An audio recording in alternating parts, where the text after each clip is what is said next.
Today we're announcing the arrest of 17 individuals, 106 criminal charges. Canada में 17 student नौजवानों को गिरफ्तार किया गया है। सबसे पहले मैं उनके नाम बताऊंगा। इस खबर ने पूरे पाकिस्तान और भारत में तहलका मचा दिया है। ख़ास तौर पर जो ओवरसीज़ पाकिस्तानी, इंडियन या दूसरे मुल्कों के लोग हैं उन्हें भी सोचने पर मजबूर कर दिया है कि आखिर इन 17 नौजवानों ने ऐसा क्या भयानक जुर्म किया कि इनकी तस्वीरें भी अब आ गई हैं और इनके नाम भी आ गए हैं। और अब मैं बताऊँगा इनका जुर्म क्या है, लेकिन उससे पहले बताऊँगा इनके नाम, क्योंकि बहुत सारे चैनल जो है ना इनके नाम छुपा रहे हैं। तो इनमें जनाब जो 17 लोग हैं, ज़्यादातर जो है ना वो गिरफ़्तार हुए हैं ब्रैम्पटन और मिसिसागा में। और इनमें इनको गिरफ़्तार करने के लिए कनाडा की तमाम एजेंसीज़, बॉर्डर पुलिस और बहुत सारे जो अदारे हैं सिक्योरिटी वाले, उन्होंने हिस्सा लिया। तो मैं इनके नाम बता देता हूँ। इकबाल सिंह, दिलावरप्रीत सिंह, मनदीप सिंह, परबदीप सिंह, परतबीर गुम्मन, अजयदीप सिंह, नारूप सिंह, अमरजोत सिंह, जशनप्रीत सिंह, गनीत, सुखविंदर सिंह, रविंदर सिंह, जशनबीर सिंह, आकाशदीप सिंह, राजन सिंह, गौतम। तो ये वो लोग हैं जिनको गिरफ्तार किया गया है। अब ये पढ़ने के लिए वहाँ गए, इनके माँ बाप ने इनको ज़मीनें बेच के, जमा पूंजी लगा के या फिर कर्जा लेके कनाडा भेजा कि जाके वहाँ पढ़ेंगे, काम भी करेंगे और उसके बाद फिर ये वहाँ का पासपोर्ट भी हासिल कर लेंगे। लेकिन ये जो नौजवान हैं इन सब की उम्रें बिल्कुल थोड़ी हैं, 21 साल 20 साल से लेके तो 25-26 साल के दरमियान है सब की उम्रें। ये कनाडा गए और वहाँ जो एक मुनज़्ज़म बड़े बड़े गैंग हैं उनका हिस्सा बन गए। और उनका हिस्सा बन के उन्होंने इनको गन्ने भी प्रोवाइड की, पैसे भी दिए और फिर ब्लैकमेल करते थे लोगों को। वो बड़े जो मगरमच्छ हैं, ठीक है ना, अपने ही इंडियन लोगों को ही ब्लैकमेल करते थे, उनसे पैसे मांगते थे। और अगर कोई पैसे नहीं देता था तो फिर ये जो चिंगड़ बोर्ड जो तुहानू मैं ना दसे ने, ये जो यंग जनरेशन है, इनको थोड़े थोड़े पैसे दे के तो उनको गोलियां मरवा देते। आपने अक्सर खबरों में देखा होगा कि कभी कपिल शर्मा जो है उसके रेस्टोरेंट्स पे गोलियां चल रही हैं, कभी किसी ट्रक कंपनी के मालिक को सरेआम गोलियां मार दी गई हैं, कभी किसी रेस्टोरेंट के ओनर को सरेआम गोलियां मार दी गई हैं, कभी किसी इंडियन बिजनेसमैन की फैमिली को ही उठा लिया गया है। तो ये पिछले कुछ सालों से एक ऐसा घिनौना जुर्म बन चुका था कि कनाडा में रहने वाली जो बिज़नेस कम्युनिटी है इंतहाई खौफ का शिकार थी, बल्कि यहाँ तक कि उन्होंने बिज़नेस तर्क करने का इरादा कर लिया था और बहुत सारे लोग बिज़नेस से निकल भी चुके थे, जान छुड़ा चुके थे जानें बचाने के लिए। तो अब ये जो लोग हैं पकड़े गए हैं, जो इब्तदाई इन्वेस्टिगेशन आई है सामने, उसमें यही है कि ये लोग आलाकार बने हुए थे ऐसे इंडियन क्रिमिनल्स गैंग का कि जो अपने ही पंजाबी भाइयों को लूट रहे थे और अपने ही पंजाबी जो यंग जनरेशन है इनको ट्रैप करके तो गोलियां चलाने पर मजबूर करते थे। अब वो तो अभी पसे पर्दा है, उनके खिलाफ भी कार्रवाई जारी है या उनको गिरफ्तार किया जा रहा है। लेकिन ये जो 17 पकड़े गए हैं इनको एक तो जेल होगी, जुर्माना होगा और उसके बाद फिर इनको डिपोर्ट कर दिया जाएगा और सारी ज़िंदगी ये कनाडा तो क्या किसी भी कंट्री में जाने के काबिल नहीं होंगे। इस तरह की इनकी हिस्ट्री बना दी जाएगी। क्या फ़ायदा हुआ, 4 दिन कोई रुपये 4 कमा ले, हराम दे, लेकिन अब जनाब सारे पैसे जो है ना वो किसी काम नहीं आ रहे। अब इनकी तस्वीरें भी कनाडा की पुलिस ने शेयर कर दी हैं और तमाम छोटे बड़े सोशल मीडिया के चैनल या मेन स्ट्रीम मीडिया के चैनल या अंग्रेज़ी अखबारात या इवन के हिंदुस्तान का मीडिया तमाम इन खबरों को बड़ी बड़ी सुर्खियों में शेयर कर रहा है, इसलिए कि ये जो नौजवान है ये वो थे। इस तरह के और भी बहुत सारे नौजवान हैं कि जो भटक गए थे, जो पैसे की लालच में, यानी कि रातों रात अमीर होने के चक्कर में वहाँ पर जो बड़े बड़े मुनज़्ज़म गैंग से उनका हिस्सा बन चुके थे। दोस्तों, बाहर के मुल्कों में बड़ी ज़िंदगी अच्छी गुजरती है अगर आप इंसानों की तरह वहाँ पे रहें, काम करें मुनज़्ज़म तरीके से, कानून को हाथ में ना लें, तो रोज़ी रोटी बहुत मौजूद होती है।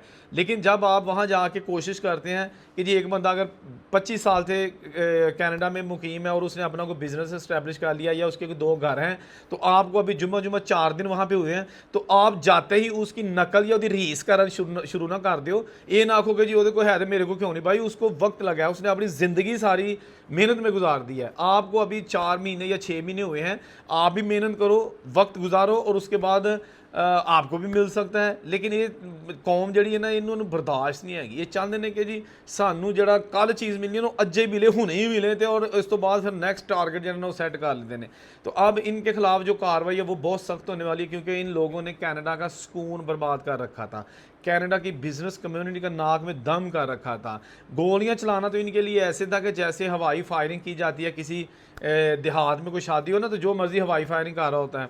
ये वहाँ कनाडा के मेन जो एरियाज़ हैं, मेन शॉपिंग हब्स हैं, या इवन के पुलिस स्टेशन हैं, उनके साथ ही कोई बिल्डिंग है, तो वहाँ पर भी फायरिंग करने से दरेग नहीं करते थे कि पुलिस से बिल्कुल ना ले, नहीं। ऐसे ऐसे यानी कि इनके जो ना वो की कहते झाके खुल गए सन कि हुण रगड़े गए ने, की फ़ायदा होया ऐसी आपको बदमाशी करने का। तो अभी हम दूसरी खबर शेयर करेंगे। दूसरी खबर कनाडा से ही है। कनाडा में इस वक्त बेरोज़गारी का जो आलम है वो बहुत ज़्यादा हद तक बढ़ चुका है। अच्छा, जो लोग ख़ास तौर पर वहाँ पर विज़िट वीज़े पे गए हैं, स्टडी वीज़े पर गए हैं, या किसी अपनी फैमिली को मिलने के लिए गए हैं, वो जाके वहाँ पर अगर उन्होंने असाइलम किया हुआ, तो ये लोग हैं जो काम ख़राब कर रहे हैं।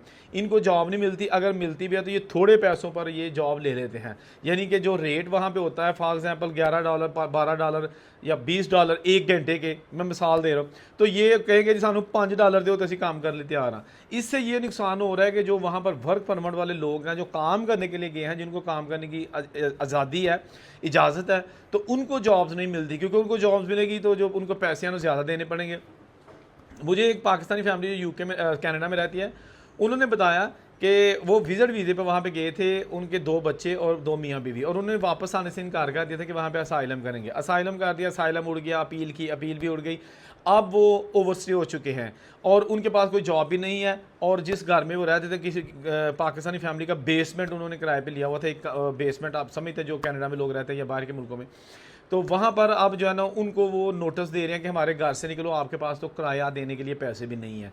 तो ये वो लोग होते हैं जो प्लानिंग के बगैर बाहर के मुल्कों में जाके तो अपने आप को वहाँ सेटल करने की कोशिश करते हैं। हालांकि ये बिल्कुल गैर कानूनी तरीका है, आप ऐसे सेट नहीं हो सकते जिस तरह के हालात आजकल बाहर के मुल्कों में जा रहे हैं। यूके, कनाडा, यूएसए, जितने भी बड़े कंट्रीज़ हैं, वहाँ पर अगर आप विज़िट वीज़े पर जाके कहें कि हम सेट हो जाएंगे, ये मुमकिन नहीं रहा।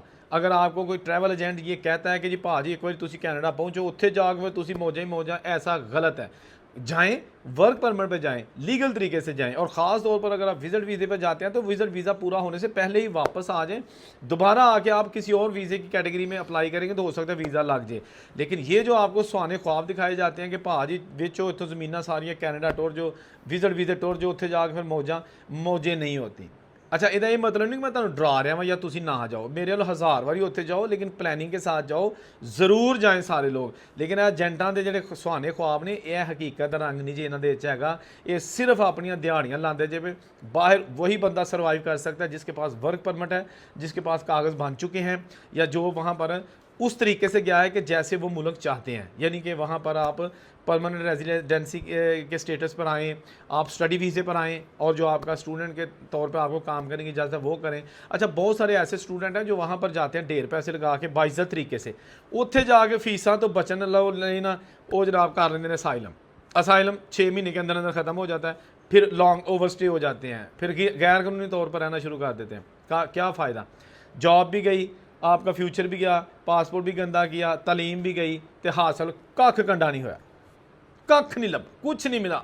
एट द एंड ये लोग वो हैं कि जो वहाँ जाके फिर दूसरे लोगों के लिए भी मिसाइल पैदा करते हैं, जो हमारे मुल्कों से बाद में वीज़े अप्लाई करते हैं, उनके लिए सख्तियाँ आ जाती हैं, उनके तमाम ख्वाहिश पूरे भी होते हैं, लेकिन उनकी रिजेक्शन लग जाती है। रीज़न ये कि इनको शक हो जाता है कि जो भी बंदा वहाँ कनाडा जाएगा उत्थे जाके इन्होंने पुट्ठा काम ही करना है, असाइलम कर देंगे, कहणगे सानू साडे मुल्क 'च खतरा है, अहां नहीं जे वापस जाना। हालांकि खतरा शायद रखे नहीं होंदा, तुहानू सारिਆਂ ਨੂੰ पता है, भावें किसी को गुस्सा लगे, जिन्ने भी लोग असाइलम करते हैं झूठ मारते हैं, किसी को कोई खतरा नहीं होंदा, जाली डॉक्यूमेंट बना के बेड़ा गर्क करी जा रहे हैं, अपना भी तो अपने मुल्क का भी। बहरहाल हमारी कोशिश यही होती है कि तमाम वीडियो एजुकेशन पर्पज़ के लिए, इन्फॉर्मेशन पर्पज़ के लिए आपके सामने पेश की जाए। किसी से कोई दुश्मनी नहीं होती। ये जो 17 लोग इंडिया के पकड़े गए हैं, सारे पंजाबी हैं, कितनी शर्म की बात है कि इनके घर वालों को जब ये पता चला होगा कि साडा मुंडा तो उत्ते रगड़िया गया और अनकरीब उन्होंने डिपोर्ट भी कर दिया जाएगा और उस तो बाद वापस जा भी नहीं सकेगा, तो उन्होंने तो लक टुट गया ना बुढ़े माँ प्यो का। इन्हों की दादागिरी उत्थे जिहड़ी है वो कम ना आई है जी। बंदे भी मारे, गोलियाँ चलाइयाँ। अब ये जो 17 बंदे इन पर 106 चार्जेस लगे हैं, 300 से ज़ायद गोलियों के जो ना इंसिडेंट इन्होंने किए हैं।